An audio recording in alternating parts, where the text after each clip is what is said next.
প্রত্যেক দিন একই রকম খাবার খেতে ভালো লাগে না, তাই কোনো কোনো দিন মনে হয় যদি জীবের স্বাদটা একটু অন্যরকম হয় তাহলে মন্দ নয়। তো সেই কারণে আজকে কয়েকদিন ধরে ভীষণ বৃষ্টি, সেই বৃষ্টির কারণে আজ মনে হচ্ছে যে একটু অন্যরকম খাই। সারাদিন ধরে অঝরে বৃষ্টি হচ্ছে, তাই ভাবলাম যে একটু অন্যরকম কিছু খাওয়া হলে ভালো হতো।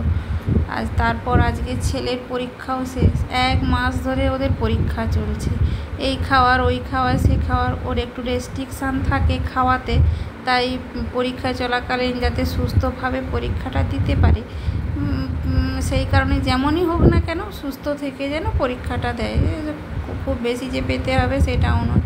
সেই কারণে ওর খাওয়ার প্রতি একটু রেস্ট্রিকশান থাকে। তারপর পরীক্ষা শেষ হয়ে গেছে, দিয়ে ওকে বলা ছিল বলে এই তন্দুরি রুটি আর পনিরের তরকারি এটা নেওয়া হয়েছিল, অর্ডার করা হয়েছিল, দিয়ে বাড়ি পর্যন্ত দিয়ে গেছে। আর এই কেকটা যে দেখতে পাচ্ছেন, যে ওর বাবা কেউ একজন গিফট দিয়েছে, সেজন্য সে নিয়ে এসেছে, খাইয়েছে কেকটি। 4 পিস কেক না 6 পিস কেক, 6 পিস কেক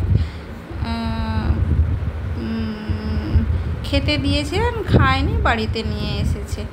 তো সেই নিয়ে আজকের যে রাত্রির খাবারটা ছেলের খুব পছন্দ হয়েছে, এবং কেকটা আর খেলাম না কেউই, কেকটা রেখে দেওয়া হলো অন্যদিন খাওয়ার জন্য। কারণ এই এত খাওয়া, তার সঙ্গে এই কেকটা একসঙ্গে তো আর খাওয়া যাবে না, কেকটা তবু রেখে রেখে খাওয়া যাবে, তাই কেকটা রেখে দিলাম, এই খাবারগুলো